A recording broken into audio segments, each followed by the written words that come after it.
Good morning students. आज मैं शशि रतन आप लोगों को पद परिचय से संबंधित कुछ और बातें बताने जा रही हूँ। और जिस तरह से हमने इसके पहले वाले भाग में पद परिचय से संबंधित कुछ बातों की जानकारी हमने ली थी, आज हम कुछ और जानकारी पद परिचय में ले रहे हैं कि क्या इसमें बातें और बताई जा रही है। उदाहरण स्वरूप हम एक और वाक्य लेते हैं, जैसे अनुपम 10वीं कक्षा में पढ़ता है। यहाँ पर जो हरे रंग से शब्द दिए गए हैं, जैसे अनुपम, 10वीं कक्षा, ये तीनों पदों का हमें परिचय देना है। तो हम कैसे देंगे? सर्वप्रथम हम देखेंगे कि अनुपम क्या है? एक व्यक्ति का नाम है, अर्थात ये व्यक्तिवाचक संज्ञा हो गया। दूसरा पढ़ता है, अर्थात अनुपम जो है वो पढ़ता है, पढ़ती है नहीं है, पढ़ता है, इसलिए ये क्या हो जाएगा? पुल्लिंग हो जाएगा। अनुपम एक है, वहाँ पर अनेकों की बातें नहीं कही गई है। पढ़ता है, पढ़ती है, पढ़ते हैं, ये सब जानकारी देता है कि एक है कि अनेक है। लेकिन हम देख रहे हैं कि यहाँ पर अनुपम एक व्यक्ति का नाम है और वो अकेला है, इसलिए अनुपम एक वचन भी हो जाएगा। अनुपम लड़का है, इसलिए पुल्लिंग भी हो जाएगा। और अनुपम एक व्यक्ति का नाम है, इसलिए ये व्यक्तिवाचक भी हो जाएगा। पढ़ता है, यहाँ पर पढ़ता है कर्ता कारक हो गया, क्योंकि अनुपम के द्वारा क्रिया हो रही है पढ़ने की। तो पढ़ने वाला, पढ़ना क्रिया है और पढ़ने वाला कौन? अनुपम, इसलिए अनुपम क्या हो गया? कर्ता कारक भी हो गया। दूसरा शब्द है 10वीं। 10वीं शब्द का भी आपको परिचय देना है। अनुपम 10वीं कक्षा में पढ़ता है, तो यहाँ पर अनुपम 10वीं और कक्षा तीनों हरे लाइन में, हरे शब्दों में दिए गए हैं, अर्थात इनका पद परिचय आपको बताना है। तो 10वीं आपका हो गया विशेषण, क्योंकि ये बता रहा है कि विशेषता बता रहा है कि 10वीं कक्षा में पढ़ता है, तो 10वीं विशेषण भी हो गया। दूसरा निश्चयवाचक संख्या हो गया, निश्चित संख्यावाचक हो गया। निश्चित यानी कि यहाँ पर निश्चित रूप से वो 10वीं में ही पढ़ता है, इसलिए ये संख्या के साथ साथ निश्चित संख्यावाचक भी हो गया। 10वीं जैसा कि हम जानते हैं स्त्रीलिंग शब्द होते हैं। 10वीं एक वचन होगा। तीसरा शब्द है कक्षा। कक्षा में है ना, कक्षा में पढ़ता है, तो ये कक्षा हो गया जातिवाचक संज्ञा, क्योंकि कक्षा, छात्र, शिक्षक ये सभी जाति के अंतर्गत आते हैं, इसलिए कक्षा जातिवाचक संज्ञा हो गया। दूसरा कक्षा शब्द स्त्रीलिंग शब्द होते हैं, कक्षा एक वचन हो गया। और साथ में अधिकरण कारक भी, क्यों? क्योंकि इसमें में विभक्ति जुड़ी हुई है, कक्षा में, है ना, तो ये अधिकरण कारक भी हो गया। तो आप देख रहे हो कि इन तीनों पदों का जो परिचय दिया गया है उसमें बताया गया है कि अनुपम व्यक्तिवाचक संज्ञा है, अनुपम पुल्लिंग है, अनुपम एक वचन और वो कर्ता कारक भी है, अर्थात क्रिया हो रहा है। क्या क्रिया हो रहा है? पढ़ता है, पढ़ने की क्रिया हो रही है। 10वीं पद के बारे में हम लोगों ने जाना कि 10वीं विशेषण शब्द हैं। 10वीं में विशेषता बतलाई जा रही है ना कि 10वीं में पढ़ता है, तो अनुपम की विशेषता यहाँ पर हो गई कि वो 10वीं में पढ़ता है, इसलिए 10वीं विशेषण शब्द हो गया। और पूर्ण रूपेण ये निश्चित संख्यावाचक भी हो गया, क्योंकि एक निश्चित संख्या दे दी गई है कि 10वीं में पढ़ता है। 10वीं स्त्रीलिंग शब्द भी हो गए, एक वचन भी हो गए। कक्षा में, ये कक्षा में जातिवाचक संज्ञा, स्त्रीलिंग, एक वचन और अधिकरण कारक भी हो गया। तो आइए कुछ और भी उदाहरण हम आगे बढ़ते हुए हम कुछ और उदाहरण के साथ आपको समझाना चाहेंगे। जैसे एक वाक्य है, वाह कितनी मनोरंजक कहानी है। यहाँ पर आप देख रहे हो कि वाह, मनोरंजक कहानी, ये तीनों पद हरे रंग में दी गई है, अर्थात इन तीनों पदों का आपको परिचय देना है। तो वाह विस्मयादि बोधक अव्यय, क्योंकि इसमें प्रसन्नता है। हम जानते हैं कि विस्मयादि बोधक में सुख दुख, हंसी खुशी, ये सारी चीज़ें आती हैं, गम, है ना, रोना गाना हंसना सब कुछ। तो वाह, वाह हो गया आपका विस्मयादि बोधक अव्यय, क्योंकि यहाँ पर ये प्रसन्नता का सूचक भी है। वाह कितनी मनोरंजक कहानी है, यहाँ पर बच्चे प्रसन्न हैं कहानी सुनकर, तो यहाँ पर ये प्रसन्नता का सूचक भी है। दूसरा है मनोरंजक, तो मनोरंजक जो पद है उसका परिचय आप दोगे तो सबसे पहले बताओगे कि मनोरंजक गुणवाचक विशेषण है। इसका गुण क्या है कि मनोरंजक कहानी है, तो मनोरंजक कहानी ये गुणवाचक विशेषण के अंतर्गत आता है। मनोरंजक एक वचन भी हुआ और मनोरंजक स्त्रीलिंग शब्द भी हुए। जैसे मनोरंजक कहानी है तो मनोरंजक जो शब्द है, जो पद है, वो कहानी के साथ जुड़ा हुआ है, इसलिए वो स्त्रीलिंग शब्द हो गए। दूसरा कहानी, कहानी का भी आपको पद परिचय देना है, तो आप कैसे दोगे? कहानी हो गया जातिवाचक संज्ञा, एक वचन और स्त्रीलिंग। तो यहाँ हम देख रहे हैं कि वाह, मनोरंजक, कहानी, इन तीनों का पद परिचय कितने सुंदर तरीके से दी गई है। कुछ और अन्य उदाहरण को देखते हुए हम आगे बढ़ेंगे। अब हम ध्यान देंगे कि जब हमें कुछ ऐसे सर्वनाम शब्द मिलते हैं तो उनका पद परिचय हम कैसे देंगे। तो सर्वनाम का पद परिचय देते समय हमें निम्नलिखित पहलुओं की जानकारी होनी चाहिए, निम्नलिखित पहलुओं की जानकारी हमें देनी चाहिए। हम अच्छी तरह से जानते हैं कि सर्वनाम के निम्नलिखित कितने भेद होते हैं। सर्वनाम के निम्नलिखित 6 भेद होते हैं। प्रथम हो गया सर्वनाम का भेद उपभेद। ये जानने के लिए सबसे पहले हम जानेंगे कि निश्चयवाचक सर्वनाम होते हैं जो निश्चित चीज़ की जानकारी देते हैं, जैसे यह, ये इत्यादि, ये निश्चयवाचक सर्वनाम के अंतर्गत आते हैं। दूसरा अनिश्चयवाचक सर्वनाम, अनिश्चयवाचक सर्वनाम अर्थात इसमें निश्चित होने की जानकारी नहीं होती है, जैसे कोई, कुछ, है ना, कोई आया है, कोई में कौन है वो हमें पता नहीं है, दूध में कुछ गिर गया है, क्या गिर गया है ये पता नहीं है, तो निश्चित होने की जानकारी ये नहीं होती है, अनिश्चयवाचक सर्वनाम हो गया, कोई, कुछ इत्यादि। उसके बाद प्रश्नवाचक, प्रश्नवाचक में हम जानते हैं कौन है, क्या है, कहाँ है, कैसा है, ये सारी चीज़ें प्रश्न के अंतर्गत आते हैं, कौन, क्या, कहाँ, कैसे, कब।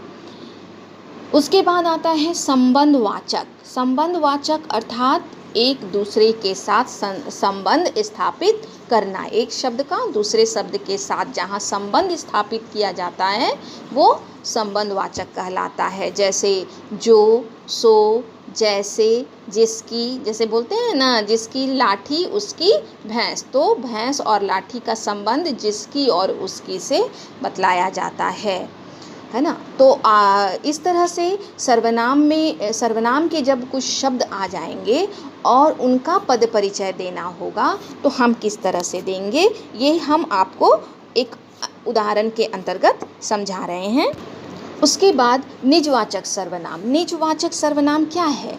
जो अपने स्वयं के बारे में बताता हो वो निजवाचक सर्वनाम कहलाता है, जैसे उसमें लिंग, वचन, कारक, क्रिया के साथ संबंध, ये सारी बातें उसमें दी जाती है। लिंग कौन सा, स्त्रीलिंग है कि पुल्लिंग है, वचन में एक अकेला है या अनेकों हैं, है ना, तो कारक में विभक्ति के साथ, क्रिया के साथ संबंध, ये सारी बातें सर्वनाम के अंतर्गत आते हैं।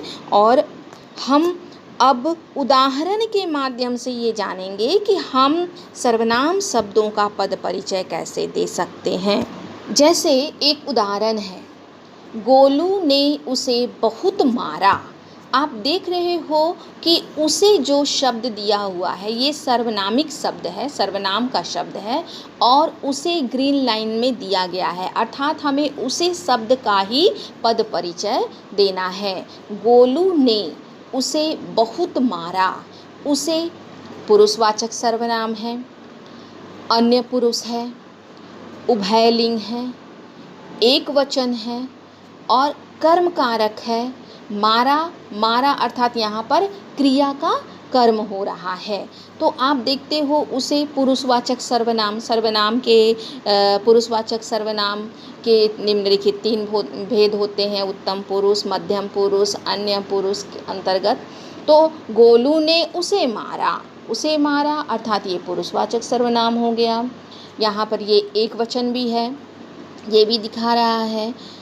दूसरा उदाहरण है, मेधा और हम मेला देखने गए। तो यहाँ पर हम जो है ये सर्वनाम का शब्द है और हम पद का आपको परिचय देना है। हम, उसे, इसे, वे, ये, वह, ये सभी सर्वनाम शब्द होते हैं और जब ये आते हैं तो आपको ध्यान रखना है कि इसमें सर्वनाम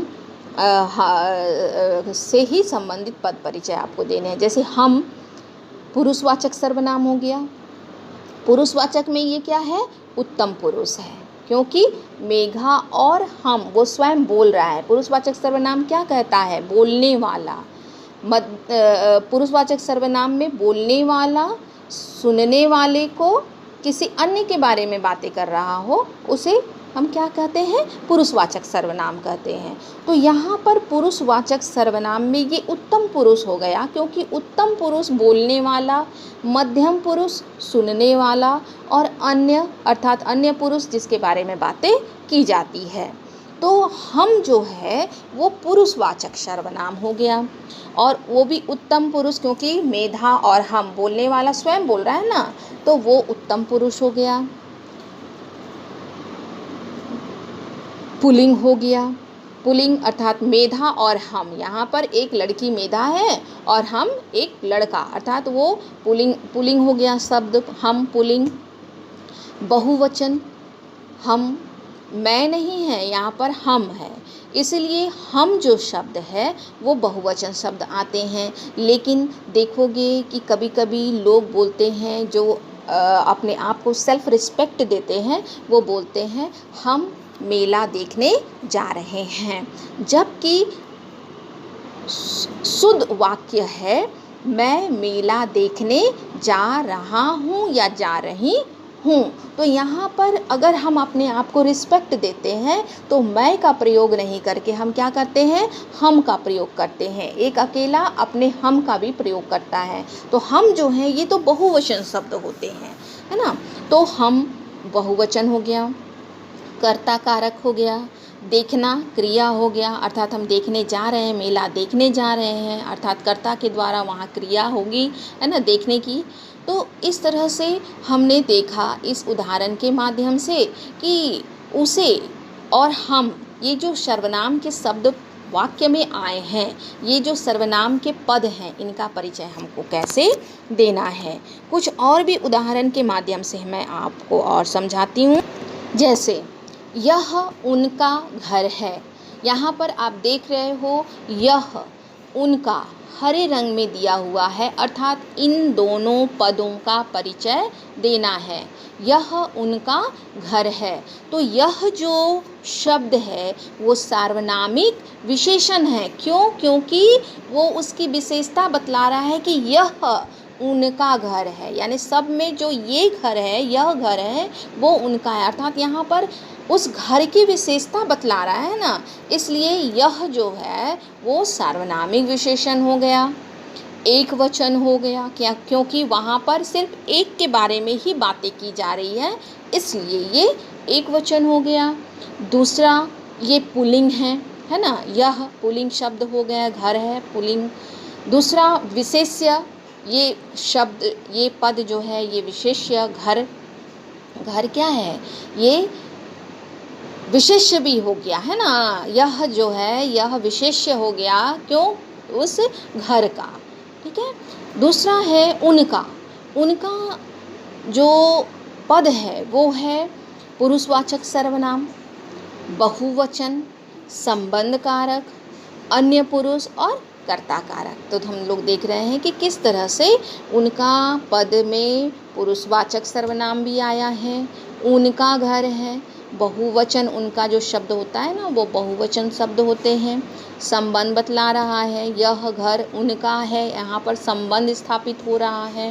हाँ, और अन्य पुरुष, किसी के बारे में बातें की जा रही, किसी अन्य के बारे में बातें की जा रही कि यह घर उनका है या यह उनका घर है, अन्य के बारे में बातें हो रही है। तो इस तरह से हम लोगों ने इस उदाहरण के माध्यम से ये जाना। आगे कुछ और उदाहरण के माध्यम से हम जानने का प्रयास करते हैं। पद परिचय देते समय हमें कुछ विशेषण पद का भी ध्यान रखना पड़ता है। जैसे विशेषण पद का जब आप परिचय देते हैं तो उस समय हमें निम्नलिखित पहलुओं की जानकारी होनी चाहिए, क्योंकि अगर आप निम्नलिखित पहलुओं की जानकारी नहीं रखते हैं, निम्नलिखित कुछ बातों की जानकारी आप नहीं रखते हैं, तो आप इसको नहीं बना सकते हैं। जैसे इसके भेद, उपभेद, गुणवाचक, परिमाणवाचक, संख्यावाचक।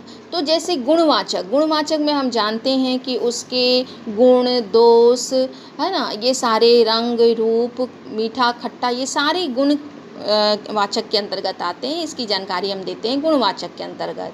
परिमाणवाचक हम जानते हैं कि परिमाणवाचक में कुछ निश्चित परिमाण होते हैं और कुछ अनिश्चित परिमाण होते हैं, यानी कि आपको कभी कभी मात्रा का पूर्ण रूपेण जानकारी मिल रही है लेकिन किसी में निश्चित जानकारी नहीं मिल रही है। उसके बाद है संख्यावाचक। संख्यावाचक में भी आप देखते हो कि कुछ निश्चित संख्यावाचक होते हैं और अनिश्चित संख्यावाचक होते हैं। या निश्चित संख्यावाचक आपको निश्चित रूप से संख्या की जानकारी है और अनिश्चित रूप से जानकारी नहीं है तो वो अनिश्चित संख्यावाचक के अंतर्गत आते हैं। तो विशेषण में कुछ पद परिचय का ध्यान हमेशा हमें रखना होता है।